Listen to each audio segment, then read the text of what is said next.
Hi friends, வணக்கம். எல்லாம் எப்படி இருக்கிறீங்க? இன்றைக்கி நம்ம கனவா மீனுன்னு சொல்லுவாங்க. அந்த கனவா மீனை இன்றைக்கி நம்ம தொக்கு செய்ய போகிறோம்.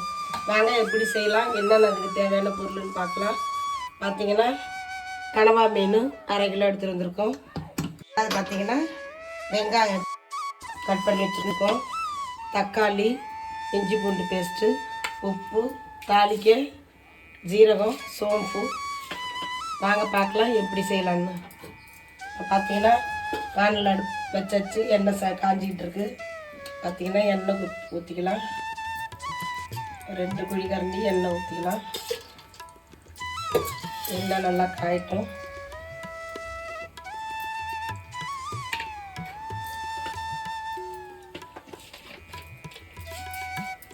நம்ம ஜீரகம் கொஞ்சமாக சேர்த்துக்கலாம்.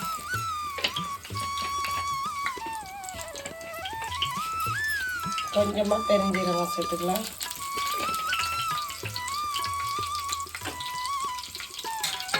பார்த்தீங்கன்னா வெங்காயம்,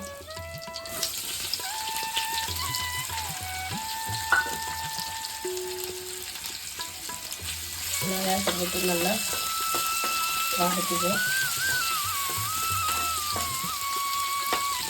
வெங்காயம் கொஞ்சம் வதங்கி வந்துட்டாங்க. இப்போ நம்ம தக்காளியை சேர்த்துக்கலாம்.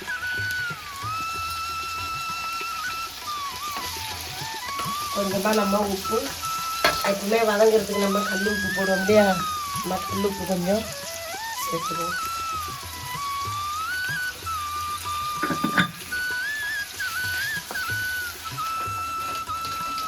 பார்த்தீங்கன்னா நல்லா வதங்கிட்டாங்க. இப்போ இஞ்சி பூண்டு பேஸ்ட்டை நம்ம போட்டுக்கலாம்.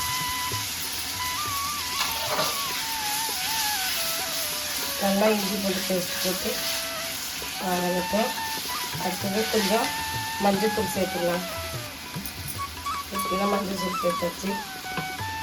கொஞ்சமாக வெறும் மிளகாத்தூள், கொஞ்சமாக குழம்பு மிளகாத்தூள்,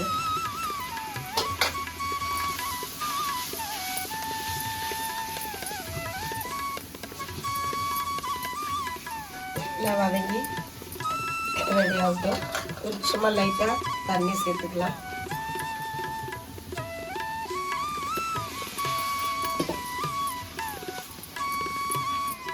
பார்த்தீங்கன்னா நல்ல பூரா எண்ணெய் வந்துருக்குது. நல்ல மசாலா இப்போ நம்மளுக்கு வெந்துருக்குறாங்கன்னு அர்த்தம். இப்போ இந்த கனவா மீனை க்ளீன் பண்ணி வச்சுருக்கிறோம். நல்லா க்ளீன் பண்ணி வச்சுருக்கோம். 4-5 வாட்டி அதை போடுற மாதிரிங்க.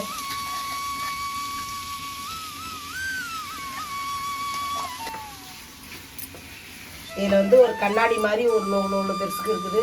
அதை பார்த்து எடுங்க, கவனமாக எடுங்க. ஏன்னா குழந்தைங்க சாப்பிட்றதா இருந்தால் பார்த்து கவனமாக எடுங்க. நம்ம சாப்பிட்டா கூட அது கொஞ்சம் கவனமாக பார்த்து எடுக்கணும். அவங்க கட் பண்ணி கொடுத்துருவாங்க கடையில். நம்ம அதை எடுத்துகிட்டு வந்து திரும்பி நம்ம நல்லா க்ளீன் பண்ணணும். பார்த்திங்கன்னா நல்லா வதங்கிட்டாங்க இவங்க. இப்போ இவங்களுக்கு தேவையான அளவு நம்ம தண்ணி சேர்த்துக்குவோம். தொக்காக தான் பண்ணுறேன், கொஞ்சமாக தண்ணி சேர்த்துக்கலாமா.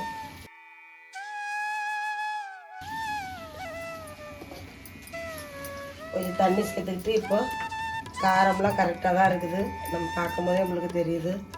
அடுத்து நம்ம கொஞ்சமாக உப்பு மட்டும் சேர்த்துக்கலாம். பார்த்தீங்கன்னா இவ்வளவு போதும். எங்களை எடுத்துக்கிட்டு மூடி போட்டுக்கும், வேகட்டவங்க. பார்த்தீங்கன்னா நம்ம எப்படி இருக்குன்னு பார்க்கலாம். ஆல்ரெடி நான் ஒரு வாட்டி கிண்டி விட்டேன், அடி பிடிக்காமல் இருக்கணும்ல. ரெடி ஆகிட்டாங்க இவங்க. சூப்பராக செம்மையாக வாசனையாக இருக்குது. பார்த்தீங்கன்னா நீங்களும் அந்த மாதிரி செஞ்சு பார்த்துட்டு எப்படி இருக்குன்னு சொல்லுங்கள். என்னுடைய சேனலை ஷேர் பண்ணுங்கள், சப்ஸ்கிரைப் பண்ணுங்கள். அடுத்த வீடியோவில் சந்திக்கலாம். வணக்கம்.